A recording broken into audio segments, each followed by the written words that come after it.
Muito bem, pessoal. Já a partir de agora trazendo para você as informações das eleições 2018 aqui no Pilar. Nesse momento, a gente vai conversar com a Adelaide Michele, chefe do cartório eleitoral da 8ª Zona aqui do Pilar, que vai trazer para a gente algumas informações importantes para o eleitor e também para os candidatos no dia da eleição, que acontece agora, domingo, dia 7 de outubro.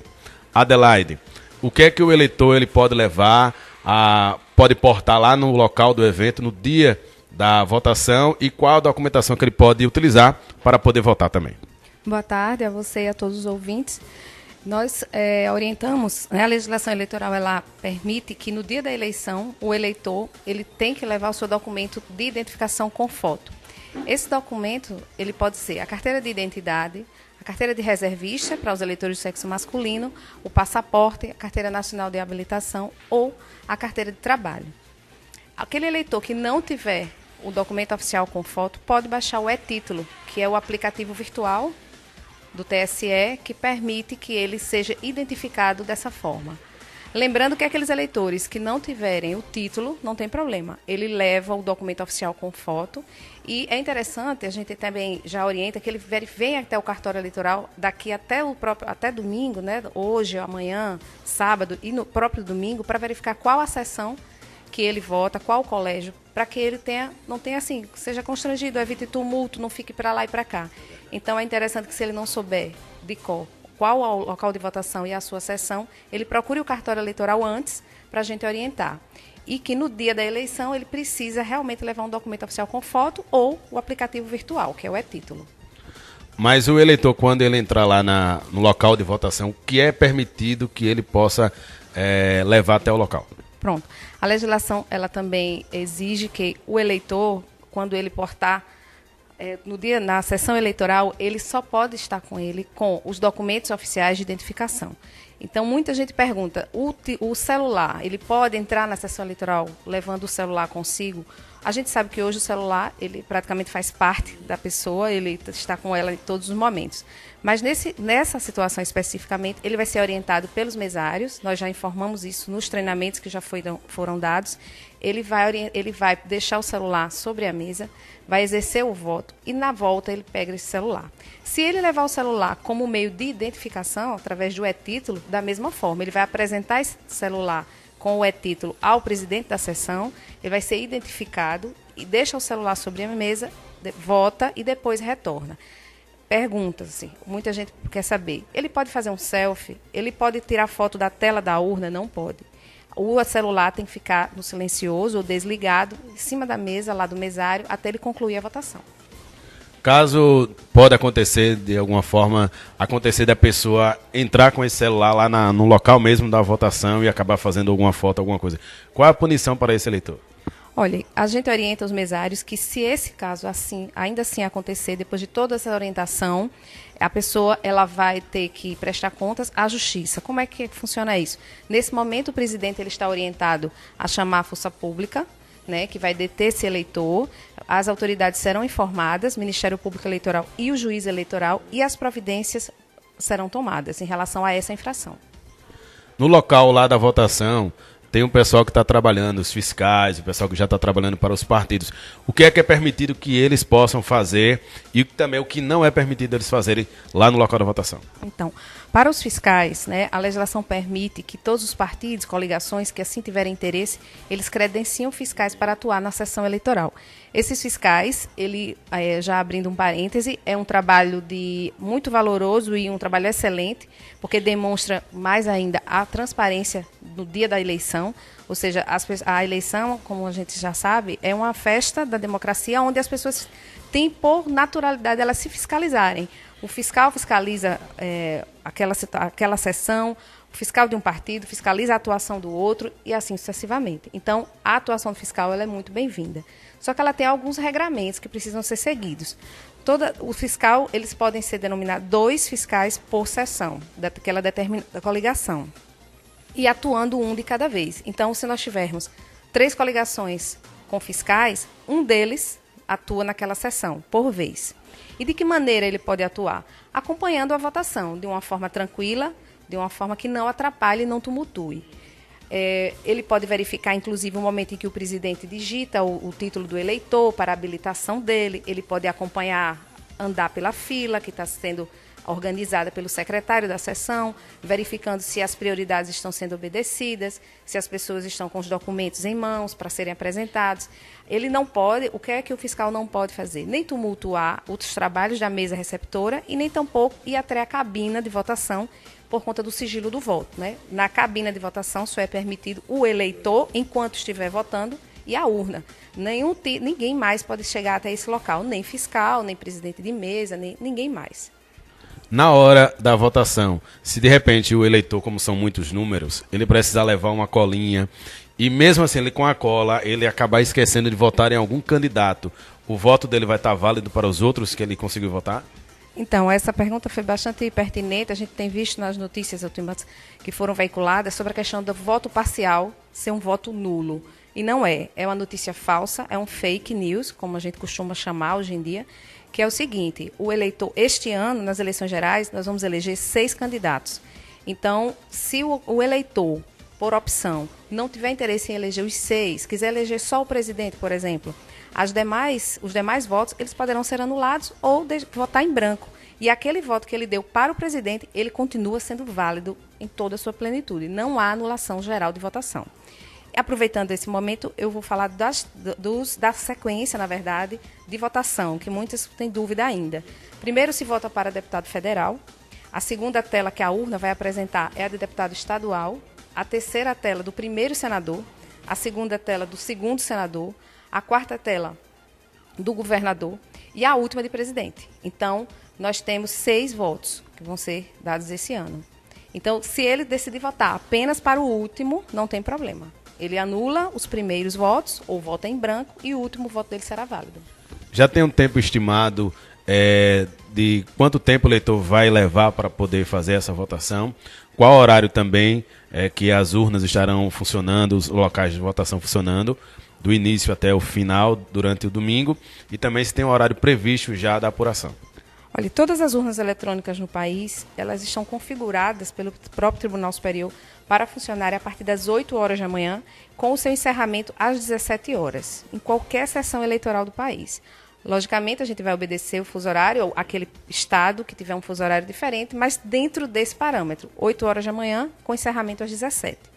Então, o tempo, né, de votação é durante isso. E os eleitores, quando eles forem exercer o voto, tem eleitor que faz de uma forma mais lenta, outros eleitores são mais rápidos. A gente tem por obrigação, logicamente, respeitar o tempo. Mas a gente tem um parâmetro que o mesário vai averiguar na hora. Por exemplo, se tem um eleitor que já está apto a votar, já foi identificado pelo mesário e já foi autorizada a ida dele até a cabina de votação. Se ainda assim ele está demorando e ele não exerceu nenhum voto ainda, mas ainda está pensando, esqueceu os números, a gente tem uma lista que chama lista onomástica, que é a lista que fica ao lado da cabina com nome e número de todos os candidatos do Estado. E no caso do presidente também. Todos do nosso Estado, mais os de presidente. Então, aquele eleitor que esqueceu, não levou a cola, porque levar a cola eleitoral, como a gente chama, que é um papel com o número dos candidatos, é permitido. Mas vamos supor que ele ainda assim esqueceu. Ele vai lá na lista e verifica o nome do seu candidato e o número. Se ainda assim ele ainda não tiver condições, não se sentiu assim, não conseguiu votar, o voto dele, no caso, a habilitação dele para votar pode ser suspensa pelo mesário, o mesário já está instruído para isso, e ele pode retornar até antes das 5 horas da tarde, das 17 horas. Agora, se ele votou no primeiro candidato, por exemplo, e aí não conseguiu mais votar nos demais, aí esse voto dele vai ter que ser interrompido e ele não poderá mais retornar, porque o voto, na verdade, já foi exercido. Entendeu? Muito bem, então o interessante é que as pessoas que estão acompanhando a gente agora, que tenham o máximo de cuidado na hora de votar, votem com calma, votem também com muita paciência, pensem bem em quem vocês vão votar, porque a gente sabe que o voto tem uma importância muito grande, pode mudar a história do nosso país, a história também do nosso estado. Então é interessante que vocês tenham calma, até para evitar algum transtorno, algum problema. Caso o eleitor ele entre na sessão com algum indício de embriaguez ou outro tipo de alteração, qual é o procedimento que o mesário vai ter em desfavor dessa pessoa? Olha, na verdade, nós que somos da Justiça Eleitoral, como cidadão em geral, nós precisamos, antes de qualquer cumprimento de norma, a gente ter o bom senso. E nesse caso, quando a pessoa, se caso ela vá, tenha bebido alguma coisa, não vá de uma forma tão consciente, a manifestação no dia da eleição, a lei determina que ela seja silenciosa. Então, se ele chega no dia da eleição, na sua sessão eleitoral, enfrenta a fila de uma forma tranquila, sem nenhum tumulto, sem causar constrangimentos, é autorizado a votar e exerce o seu direito, a gente não vai entrar no mérito de se ele chegou a ingerir algum tipo de bebida, não. Ele não pode tumultuar o ambiente. Então, se caso ele esteja tumultuando pela condição de ter ingerido alguma bebida, nesse caso, o presidente de mesa já foi orientado, a própria legislação determina que ele convoque a força pública, que vai estar no colégio, em todos os colégios, todos os locais de votação teremos a força pública instalada. Então, ele vai convocar a força pública e ela vai tomar as medidas, nesse caso, diante dessa situação. E aproveitando essa questão, a gente também orienta e recomenda que no dia da eleição, o eleitor ele exerce sua cidadania, ou seja, ele vai exercer o seu voto na urna. Não é antes, fazendo campanha, tentando arregimentar voto, fazendo a boca de urna, como a gente chama. Essa conduta ela é proibida, terminantemente proibida no dia da eleição. E isso sim implicará, é um crime eleitoral, se ele assim fizer, e vai implicar para ele vários problemas junto à justiça. Então, aquele eleitor que deseja votar num candidato, ele vai de forma silenciosa, não deve ficar com grupos, com aglomeração, com mais 2 ou 3 ou 4 pessoas, isso vai ser dispersado. A polícia já está informada, seja ela militar, civil, polícia federal, nós vamos contar com todo o apoio da polícia como um todo, da força pública.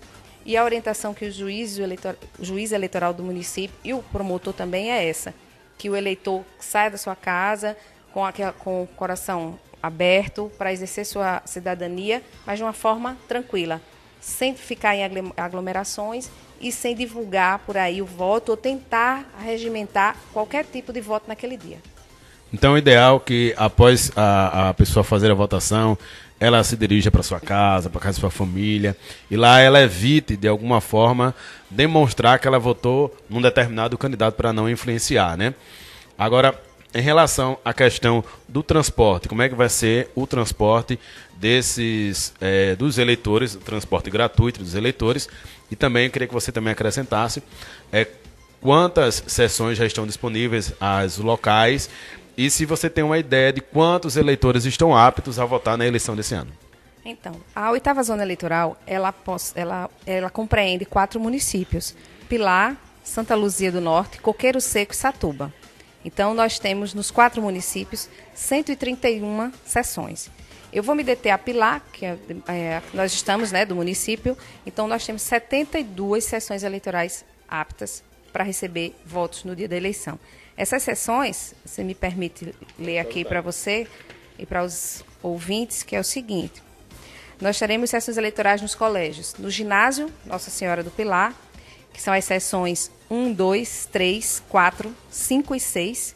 Nós temos sessões na Escola Jorge Barros, que é o SESI, que são as sessões 18, 19, 20, 56, 57 e 71. Nós temos na Escola Machado de Assis, que é a 21, a 22, a 23, a 53, a 54 e a 60. Nós temos na Oliveira e Silva, a 26, a 27, a 28, a 29, a 51 e a 52. Nós temos o Manuel Ramos, que é o conhecido como Jardim, aqui no Pilar, que é a 30, a 31, 32, 33, 34 e 35. Nós temos na Escola Padre Cícero, que é a 7, a 8 e a 9. E agora vamos para os colégios da Chã do Pilar, que começa pelo CAIC, que é a nossa maior escola de local de votação, que são as sessões 15, 16, 17, 36, 37, 38, 40, 41, 43, 47, 48, 49, 64 e 73. Na escola Tia Ivonete, que nós temos a 13, a 14, a 63, a 70 e a 75. No professor Arthur Ramos, que é a 61, a 62 e a 74. Na Valdeci, que é a 42, a 50 e a 55. Na escola Jaci Aires, lá na Rua do Forno, que é as sessões 10, 11, 12 e 141. E temos a escola Anísio de Souza, no Jardim, conhecido também como Jardim, só que na Chã, que são as sessões 24, 25 e 39. Temos no Renato Mendonça, seções 65, 66, 67, 68 e 69. No Lorinete, que é no loteamento, nós temos a 76. E nós temos também no Garrastazu Médici, que é lá no povoado Mangabeiras, que é a seção 77. Então, hoje no Pilar, nós temos 25.646 eleitores aptos a votar. Caso o eleitor no dia ele não consiga votar, como é que ele vai fazer também para justificar esse voto? A legislação diz que aquele eleitor que estiver fora do seu domicílio eleitoral ou aquele que não conseguiu ir votar no dia da eleição, ele poderá justificar a sua ausência em até 60 dias após a eleição. Então, ele tem 60 dias para procurar o cartório eleitoral e realizar a sua justificativa. Em relação aos roteiros de transporte, percursos de transporte gratuito de eleitores, nós publicamos, a Justiça Eleitoral publicou aqui há um certo tempo já, o edital com as rotas, os percursos que deverão ser seguidos. A legislação que trata dessa matéria, ela diz o seguinte, que quando houver, né, localidades com mais de 2 km de distância, que seja orientado, que seja colocado pela Justiça carros, né, veículos que façam esse transporte, para que os eleitores não fiquem de fora, né, e consigam exercer o voto. Nós temos 13 percursos aqui. Eu vou ler o percurso porque as pessoas poderão se identificar. Na verdade, é o que já ocorre em outras eleições, que já ocorreu. Não, a gente não houve, a gente só adaptou porque houve criações de novos conjuntos na cidade. Então, a gente, na verdade, atualizou essa lista. Nós temos o percurso 1, que é Fazenda Salgado, Fazenda Boacica e Usina Terra Nova. Percurso 2, Fazenda Vila Nova, Manguaba, Galhofa. 3, Camurupim, Lamarão, Grajaú. 4, Oriente, Flor do Paraíba e Engenho Novo. Percurso 5, Gravatá, Volta d'Água, Esperança, São Joaquim, São José, Santa Teresa, Chã do Tangil, Pilazinho, Chã do Mocambo, Roncadeira, Sossego e Boa Vista. Percurso 6, Bento Moreira, Palmeiral, Gengibre, Fazenda Nova. Percurso 7, São Caetano, Fazenda Tabela, Sumaúma e Zé André. 8, Berro d'Água, Riachão e Fazenda da Família Toledo. Percurso 9, Rodoviária da Chã, Avenida Otacílio Cavalcante, Praça Nossa Senhora das Graças, Rua Anísio de Souza, Praça Padre Cícero e Rodoviária do Pilar. Percurso 10, Imburi, Povoado Mangabeira, Senhor do Bonfim, Praça Nossa Senhora das Graças, Avenida Antônio Serafim Costa e o Fórum, Trevo do Fórum. Percurso 11, Casas Novas, Cabo Benedito, Bonfim, Praça da Chã, Praça Padre Cícero e Rodoviária do Pilar. Percurso 12, Praça Otávio Moreira, Padre Cícero e Rodoviária do Pilar. E o 13, Caíque, Rua Senhor do Bonfim, Praça Nossa Senhora das Graças, Praça Padre Cícero e Rodoviária do Pilar. Lembrando que todos esses percursos, eles terão seus embarques nas fazendas, né, onde iniciam cada percurso, e o seu desembarque, que vai acontecer aqui no Pilar, tanto no Trevo do Fórum, naquela ladeira que desce da antiga fábrica Dias Dávila, como aqui na rodoviária do Pilar, aqui também embaixo no centro. Então, os embarques serão nas fazendas e os desembarques nesses locais. Lembrando que esses carros que estão identificados, eles farão mais de um trajeto, né, para que toda aquela população, aqueles eleitores que morarem nessas localidades possam ter acesso e vir à zona urbana realizar a votação. Lembrando que, fora esses carros, nenhum outro carro poderá fazer nenhum transporte de eleitores no domingo, porque o transporte ele tem que ser regulamentado pela Justiça Eleitoral e ele precisa ser gratuito. Não pode haver nenhum tipo de custeio por parte de quem quer que seja, candidato ou alguém que contrate um veículo próprio, né, e coloque para fazer esse tipo de transporte. Isso não será permitido, pois esses veículos aqui, que a Justiça Eleitoral já selecionou, eles estarão identificados com o adesivo a serviço da Justiça Eleitoral a realizar transporte gratuito de eleitores e com seus respectivos percursos visivelmente afixados nos veículos.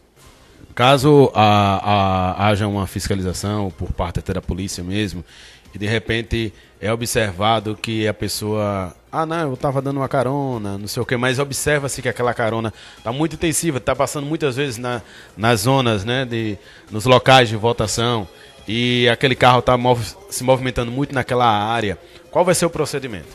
Olha, a fiscalização ela será exercida tanto pelo policiamento, como a gente já falou, como pela Comissão de Transportes e Eleições, que haverá, que foi instalada, pelo Ministério Público e toda a sua equipe, pelo juiz eleitoral, também com a equipe dele. Então, essa fiscalização ela vai acontecer de forma bem abrangente.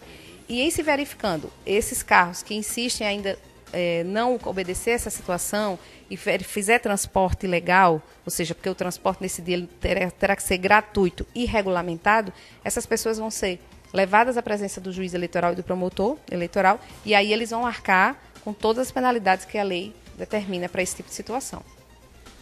Muito bem, conversamos aqui com a Adelaide, ela que é a chefe de cartório aqui da 8ª Zona Eleitoral aqui do Pilar, nos esclarecendo, tirando algumas dúvidas dos eleitores. Se tiver algo a mais a acrescentar, pode ficar à vontade.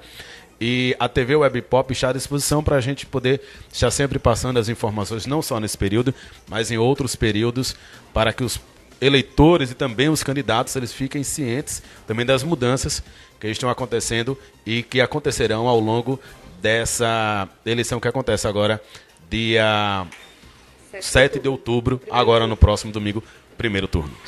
Olha, eu queria dizer que o cartório eleitoral está à disposição, toda a equipe do cartório. Nós temos uma equipe grande, né, uma equipe que atenda de forma satisfatória aos eleitores. Nós temos técnicos de urna, nós temos servidores da própria Justiça, nós temos auxiliares. Então, nós estamos à disposição de toda a cidade, toda a população e os eleitores para esclarecer, orientar no que diz respeito aos locais, às sessões, se aquele título está válido, se ele está apto, porque às vezes os eleitores eles têm uma certa dúvida. Olha, eu deixei de votar uma eleição passada, será que meu título ainda é válido? Então nós estamos aqui à disposição. E eu desejo a todos nós, né, principalmente aqui aos eleitores do município, nós todos, que as eleições transcorram de uma forma bastante tranquila, né? Amém. E que os eleitores possam exercer a cidadania de forma plena, de forma consciente, de forma independente, e que a festa da cidadania aconteça de forma assim muito satisfatória e com muita calma e com muita celebração, que é o que a gente espera para o dia 7 de outubro. Eleições 2018, TV Web Pop trazendo para você as informações das eleições aqui no município do Pilar.